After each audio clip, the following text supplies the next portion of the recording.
Bonjour à tous, ravi de vous retrouver dans Smart Job, votre rendez-vous emploi RH management, débat, analyse, expertise et vos rubriques habituelles.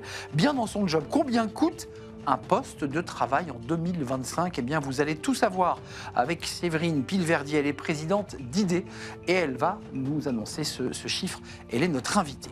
Le grand entretien, formé au métier de demain, avec Pierre Dubuc. Il est le CEO, le fondateur d'Open Classroom, une success story française qui traverse l'Atlantique pour s'installer aux États-Unis. Oui, le marché américain s'ouvre à Open Classroom. Il sera notre invité. Il va tout nous expliquer. Et enfin, pour terminer notre émission, fenêtre sur l'emploi, les managers face aux transitions. Nous accueillerons Sylvane Casademont, directrice honoraire administratif à l'IHEST, l'Institut de la Sociodynamique. Voilà le programme. Tout de suite, c'est bien dans son job.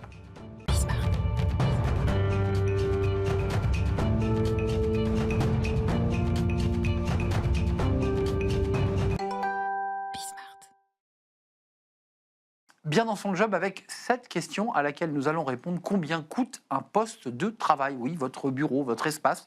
On en parle avec vous, Séverine Pilverdier. Bonjour Séverine. Bonjour Arnaud. Ravi de vous accueillir, président de l'IDée. Alors on va revenir évidemment sur ce chiffre, vous l'avez calculé. D'abord, l'IDée, c'est quoi exactement ? Alors l'idée, c'est inspirer et développer des environnements de travail. Et donc c'est une association professionnelle qui a 2000 membres, qui fête cette année ses 50 ans. Et donc, nos objectifs, on est présent sur tout le territoire national avec ces délégations. Et donc, nos objectifs, c'est promouvoir, c'est informer, c'est valoriser les métiers de l'environnement de travail. Et mon objectif en tant que présidente, c'est de rendre visibles les invisibles. Pourquoi ? Parce qu'on est 2,6 millions à travailler en France quotidiennement dans les environnements de travail. Et en fait, on est peu, voire pas du tout, reconnus. C'est un vrai sujet. Et il y a un sujet de coût pour les entreprises parce que il y a les salaires et ensuite il y a le coût de l'immobilier. Et évidemment, c'est le sujet du jour. Oui. Vous avez créé, et c'était une étude qui est sortie en octobre 2025, le Busy Ratio 2025. C'est quoi le Busy Ratio ? Alors, un Busy Ratio, c'est en fait un benchmark annuel qu'en fait on a lancé en 2000. Donc, notre association, on a des résultats qui sont pérennes. Et donc, c'est un benchmark qui est réalisé auprès de nos adhérents. Et donc, on est sur un panel qui est de 2,3 millions de mètres carrés, qui est sur 110 000 postes de travail. Et donc, en fait, il permet d'analyser, de donner et de comprendre les différents postes des coûts de l'immobilier, des coûts d'un poste de travail. Que l'on soit en location, qu'on soit propriétaire de son bien, on est bien d'accord. Exactement. Alors, le chiffre qu'on attend évidemment avec impatience, c'est combien le coût d'un poste de travail à l'année, j'imagine, c'est combien ? Je vais laisser un peu de suspense, parce qu'avant, je vais d'abord vous donner des éléments de contexte. Oh, alors, donnez-nous du contexte, mais on veut ce chiffre. Pourquoi ? Parce que c'est pour mieux comprendre, en fait, pourquoi est-ce qu'après on est sur un tel coût. Donc, le contexte, donc, depuis la crise sanitaire, on le sait, on a vu les modes de travail évoluer. On est passé sur beaucoup d'hybridation. Donc, il y a du télétravail, il y a du présentiel. Ensuite, on a aussi le flex office et on a donc les tiers-lieux qui se développent. On a aussi vu, donc, du coup, ces nouveaux modes de travail font évoluer le rôle de la direction d'environnement de travail, puisque du coup, avant, son objectif était simplement, on va dire, de la gestion bâtimentaire et servicielle. Oui, on donne un bureau et un bâtiment. Terminé. Exactement. Alors que maintenant, en fait, on l'attend sur 3 exigences. Le premier, c'est l'optimisation des coûts immobiliers. Vous allez voir pourquoi, à cause de la pression immobilière. Le deuxième, c'est améliorer l'expérience collaborateur. Ça, c'est une demande des collaborateurs. Exactement. Et le troisième, c'est répondre aux impératifs environnementaux. Donc, le premier impératif, Séverine, c'est quand même pour une entreprise d'essayer de réduire ses coûts au maximum dans la mesure où parfois un quart, voire la moitié des collaborateurs sont en télétravail. C'est ça le sujet. Exactement. En fait, on a cette pression immobilière. Donc tout le monde sait, en fait, les coûts du loyer ou de l'immobilier sont en hausse. Donc c'est pas une surprise. Et donc du coup, nous, comment est-ce qu'on fait face à ça ? En fait, on doit repenser nos implantations. Donc la réponse évidente, on se dit, c'est réduire nos surfaces. Et c'est pas bête, puisque du coup, vu qu'on est aussi en présentiel et à distance, on a moins besoin de postes de travail puisqu'on n'est jamais 100% sur site. Donc du coup, on réduit aussi nos nombres de surfaces et on trouve des solutions qui sont plus flexibles. Alors ce chiffre, Séverine, nous l'attendons avec une impatience. Non, parce que d'abord, avant, je vais parler aussi de la pression donc, sociétale. On a l'arrivée des Gen Z. Et donc là, du coup, ce qu'on a fait, c'était nouveaux services. On doit voir le monde de l'environnement de travail différent. Et après, donc, il y a cette pression environnementale, où en fait, maintenant, les entreprises sont jugées sur l'engagement climatique, mais également sur l'empreinte énergétique. Juste d'un mot, la Gen Z, c'est l'idée, et ça on l'a traité dans notre émission, on arrive le matin, on a le petit-déj, on a des espaces dédiés, c'est un peu ça l'idée, c'est que l'entreprise est devenue aussi un lieu de vie, d'espace, de partage. Exactement, maintenant c'est un lieu, effectivement, c'est plus un lieu d'entreprise, c'est plus un lieu de travail, c'est un lieu de vie, c'est ce qu'on dit, c'est ce qu'on résume. Donc pour tous ces éléments que vous nous avez situés, l'écologie, la stratégie des espaces de travail, la Gen Z qui met une pression, On arrive à combien? Et d'ailleurs, vous avez Allez. 20 ans de visibilité. On est à On combien? arrête le suspense, c'est 11 111 € précisément par donc, poste de travail. Auparavant, vous avez des comparatifs. C'est un coût qui a augmenté. Qui a augmenté, alors qui est en stabilité depuis 2023-2024, puisqu'on est à plus 2%. Donc, voilà. Donc comment est-ce qu'on arrive en fait à cet équilibre? C'est cette façon d'optimiser les dépenses liées à l'exploitation et à la gestion immobilière. Après, si on découpe, c'est 11 000, on va dire c'est 11 000 € parce que si on va oublier les 111 € plus supplémentaires, pardon. On a 64% qui sont liés directement au coût immobilier, donc qui sont directement liés au loyer.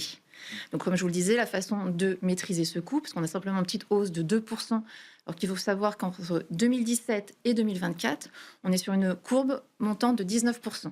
Donc là, on se dit maintenant, il faut un petit peu Et stabiliser. là, on est sur un palier. Voilà, maintenant, on se stabilise et on est sur plus 2%. Pourquoi? Parce qu'effectivement, maintenant, on arrive à réduire les surfaces parce qu'on met moins de postes de travail. En fait, on arrive vraiment à optimiser et en fait, chaque mètre carré doit justifier sa valeur d'usage. Oui, on entend bien cet argument, c'est-à-dire on fait moins parce que plus cher, mais mieux en termes d'accueil et de service. Un petit mot, puisqu'on l'a traité dans une émission précédente dans Smart Job, les enjeux du bruit, parce que ces enjeux-là, ils sont souvent un peu en zone grise. C'est réfléchi, ça, au président? Alors, c'est réfléchi, ça va être pris dans le poste, on va dire, coût travaux, parce que du coup, on travaille beaucoup sur l'acoustique, et ça correspond à 12% du prix du coût du poste immobilier, du poste de travail, pardon. Ensuite, on a 15% qui sont liés directement au coût d'exploitation. Donc là, pourtant, on constate une légère baisse. Pourquoi est-ce qu'on constate une légère baisse? Parce que les entreprises ont mis en place des politiques de sobriété énergétique. On a aussi l'arrivée de l'IA qui nous permet vraiment d'ajuster, on va dire, le besoin par rapport à l'usage. Et on joue, Voilà. on est très très fin là-dessus. Mais du coup, on devrait se dire, mais on devrait avoir plus que moins 4%. Mais malheureusement, on est face, au conflit géopolitique, donc la guerre en Ukraine. Exactement, à la valorisation aussi des marchés de l'énergie. Qui ne compense pas totalement. Et donc, ça compense. On a une légère baisse, mais ça ne compense pas. Enfin, on n'a pas le gain qu'on aimerait avoir. 11 111 €, retenez ce chiffre. C'est terminé, Séverine Pilverdier. Un dernier mot. Juste, je vais finir. Les 9%, les derniers 9%, c'est lié au service. Pourquoi? Parce que du coup, il faut les accueillir. Donc, c'est l'hospitality management. Et effectivement, maintenant, on est un lieu de vie, de cohésion et d'entreprise. Donc tous les services dédiés inclus au sein d'une entreprise. On évoquait tout à l'heure ces espaces de petit déjeuner, de travail, mais aussi de conciergerie diverses et variées. L'hospitality management, tout ça, exactement. Merci de nous avoir rendu visite, chère Séverine Pilverdier, présidente d'IDE. On ne dit pas IDET. Non, on dit IDE. IDE, voilà. Voilà. IDET. Merci en tout cas de nous avoir rendu visite. Vous êtes une habituée de l'émission, hein? Troisième passage, c'est dire. Merci, en tout cas. Merci. Et à très très bientôt. On tourne une page, on s'intéresse à la formation en distanciel. Vous avez évidemment entendu parler de la success story Open Classroom. Eh bien, on va en parler de cette success story, une entreprise qui s'est développée depuis 2013, mais qui s'installe aux États-Unis. On va en parler avec Pierre Dubuc, qui est le CEO d'Open Classroom. Comment ça marche et comment et pourquoi les Américains nous ouvrent grand les bras pour parler justement d'alternance. C'est le grand entretien, c'est le cercle RH.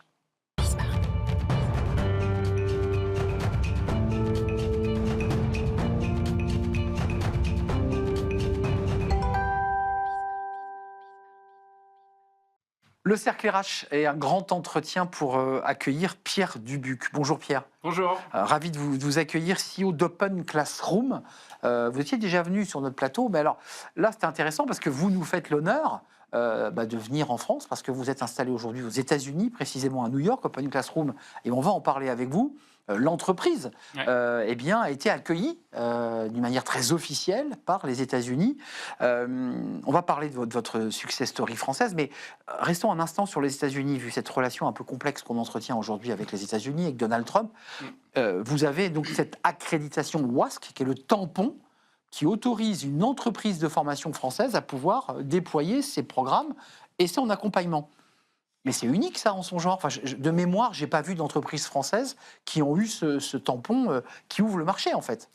Non, c'est très très rare, effectivement. C'est la première fois qu'une école française devient accréditée aux États-Unis, accréditée comme université américaine, c'est-à-dire qu'on a la capacité à délivrer des diplômes officiels américains de niveau Bac+2 à Bac+5. En anglais, on appelle ça Associate, Bachelor's et Master's Degrees.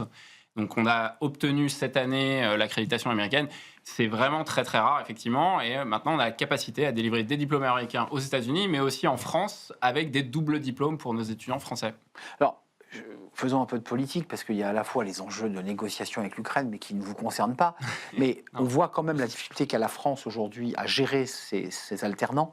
On réduit les coûts, on essaie de faire des économies. Et au moment où la France ferme le robinet, vous partez, vous, Open Classroom, former des collaborateurs en alternance. C'est de ça dont il sera question. Oui, exactement. On fait de l'alternance aux États-Unis, donc un modèle d'alternance qui est assez nouveau. Et c'est vrai que la France a développé l'alternance ces dernières années de façon assez spectaculaire. Et ça a marché. Ça a marché. Alors, ça coûte un peu cher, donc on réduit les finances publiques, etc.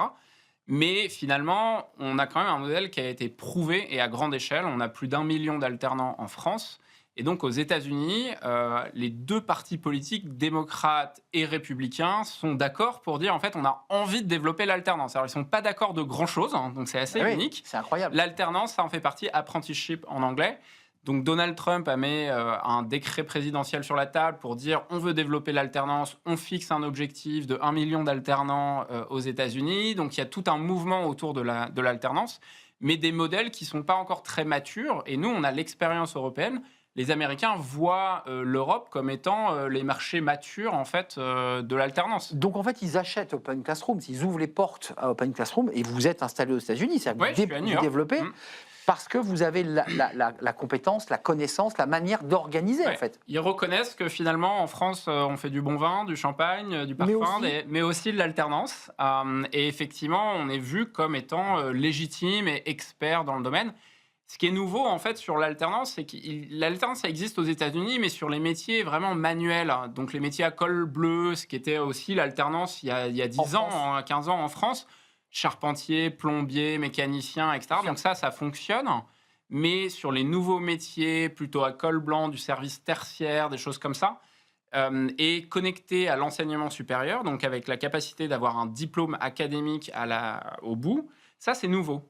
Donc, il y a très peu d'écoles qui font ça, et nous, on vient avec ce modèle. C'est passionnant. Cette accréditation, vous avez mis 4 ans à l'acquérir. Ça veut dire que quand vous décidez avec votre board, peut-être vous tout seul un matin, en vous disant on va conquérir le marché américain, il va s'écouler 4 ans. C'est quoi? C'est une organisation? C'est une méthodologie? C'est comment on arrive à avoir le coup de tampon de l'administration? C'est difficile, hein, ça, hein. C'est difficile, ça a pris beaucoup de temps. Il a fallu quand même un peu de pugnacité, on va dire. Donc concrètement, on a le tampon qui nous reconnaît comme université diplômante aux États-Unis. Donc effectivement, c'est très très rare et très difficile de l'obtenir. C'est le niveau de reconnaissance le plus prestigieux dans l'enseignement supérieur aux États-Unis. Concrètement, ça ressemble à quoi? C'est plusieurs étapes d'éligibilité, un dossier de candidature, un audit sur site où ils ont interviewé plus de 50 personnes dans l'organisation et des étudiants, des profs, etc. Un rapport, une soutenance devant commission, etc. Donc, c'est plein d'étapes successives. En tout, ça a duré effectivement 4 ans. En général, dans chaque pays, obtenir une accréditation universitaire, ça prend entre 4 et 9 ans. Hein. C'est vraiment un processus très, très difficile. Mais ça veut dire que, on va parler de la France, on va revenir en France, mais recrutement des formateurs, parce qu'il faut que vous ayez aussi, au-delà de l'accréditation, il faut que vous ayez des gens à mettre devant les visios quand même. Bien sûr, il faut créer du contenu, il faut de la technologie, il faut l'accréditation, il faut des profs, des ingénieurs pédagogiques, du personnel commercial, marketing, etc. Donc tout ça, ça a pris du temps aussi. On a créé la filiale il y a à peu près 5 ans aux États-Unis, et puis on a commencé à faire de l'alternance non diplômante.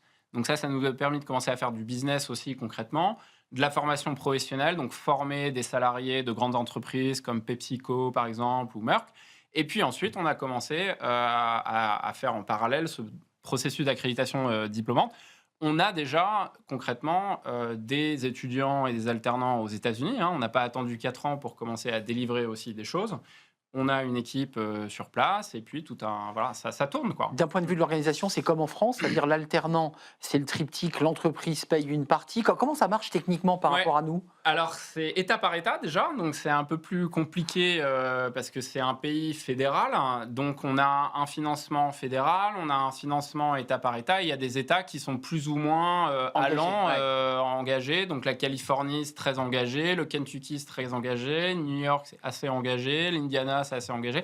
Colorado, mais bon, il y en a d'autres, pas trop. Donc, vous avez un contact avec chacun des interlocuteurs en charge de ces sujets dans chaque État?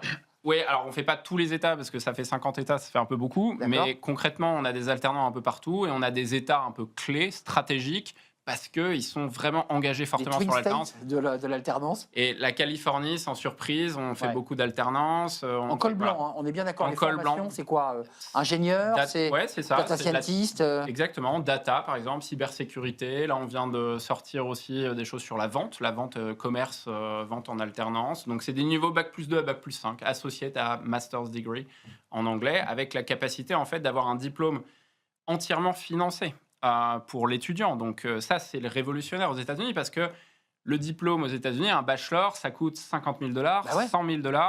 On s'endette avec de la dette étudiante. Exact. Et à la fin, peut-être on a un job, c'est pas sûr. Le job, est-ce qu'il va nous permettre de repayer la dette étudiante? Pas sûr. Là, sur ce modèle d'alternance, tout est financé, il n'y a pas de dette. Et en plus, j'ai un salaire pendant mes études, en fait. Parce Bien que sûr. je suis alternant, donc je suis embauché et j'ai un salaire. Donc en fait, ils ont en même copié à peu de choses près, hormis la différence des États. Et voilà, Ouais. chez nous en France, il n'y a pas le Gers qui se distingue du Cantal. C'est ça.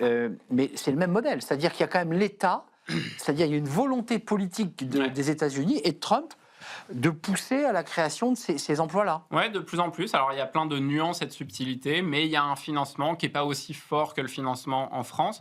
Mais il y a une volonté politique, il y a un changement aussi du marché du travail, il y a un changement aussi structurel de l'enseignement supérieur, où on voit qu'il y a quand même des failles qui se créent avec ce coût de la dette étudiante, etc. Donc, il y a une opportunité très, très claire sur le marché. C'est pour ça qu'on apporte ce modèle d'alternance diplômante, qui est vraiment nouveau. Très peu de modèles comme ça, une poignée d'écoles qui font ça uniquement. On est en train de déployer ça à grande échelle.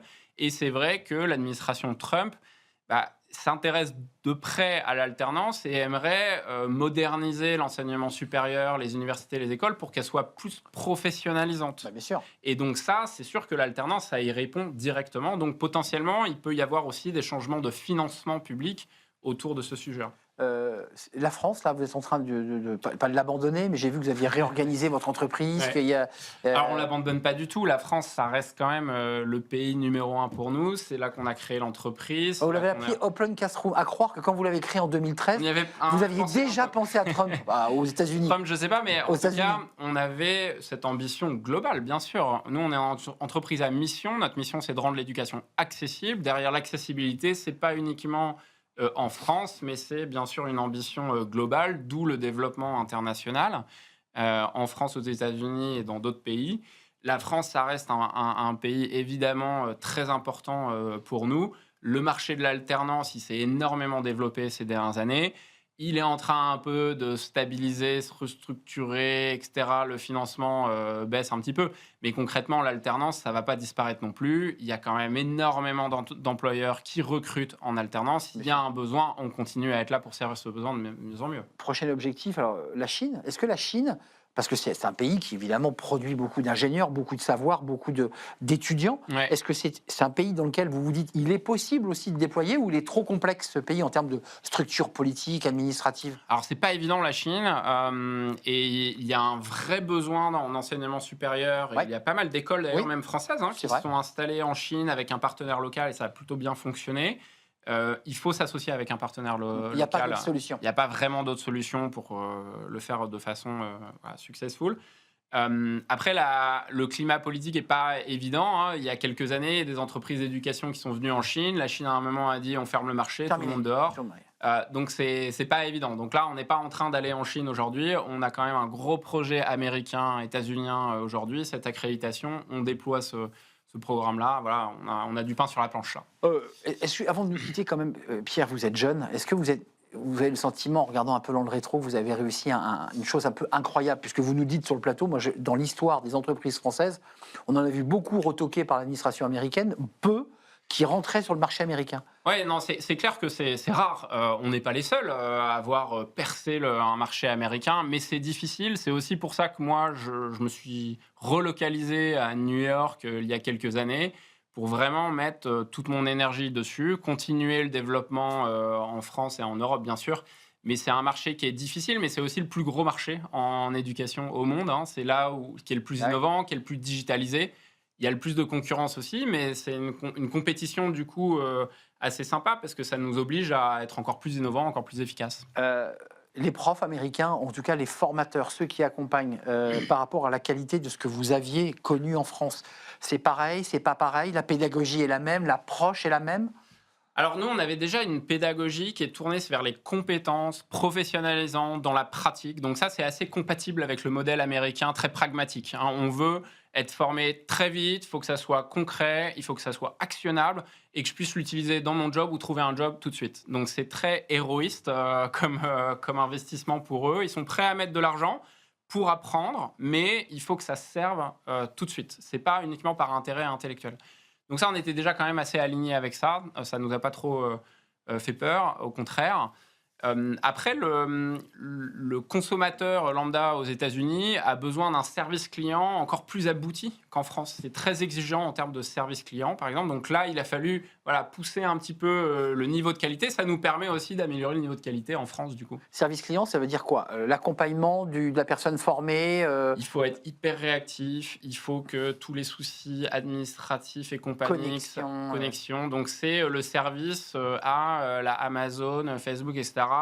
J'ai un message, j'envoie un message, j'ai un problème, boum, mon problème est réglé en 30 minutes. C'est ça l'attente, en fait. En France, c'est aussi un peu le cas, mais un peu moins quand même. Aux États-Unis, l'exigence est quand même devenue assez importante en termes de service client. Ça nous permet d'augmenter toujours la barre et puis d'innover en permanence. L'utilisation de l'IA, par exemple, dans l'éducation, formée à l'IA, tout ça, c'est des choses sur lesquelles on a vraiment essayé d'investir ces dernières années. Ouais, puis vous mondialisez aussi la formation. On peut être à Brazzaville, on peut être à New York, on peut être en Inde, on peut être où on veut et en même temps capter du savoir. Exactement. On a des étudiants dans 150-200 pays, vraiment partout dans le monde, qui se forment à des métiers d'avenir avec un diplôme français, américain à la clé. Extraordinaire, success story, bravo Pierre Dubuc, je vous dis bon vent, c'est comme ça qu'on dit aux navigateurs quand vous allez repartir dans l'autre sens pour retourner aux États-Unis, à New York, qui est une ville un peu particulière d'ailleurs, et bon vent à Open Classroom, à toutes les équipes, parce que c'est toujours une fierté d'avoir une belle entreprise qui pose ses valises et qui crée de la richesse et de la valeur aux États-Unis. Merci de nous avoir rendu visite. Merci. C'est un vrai plaisir, on tourne une page.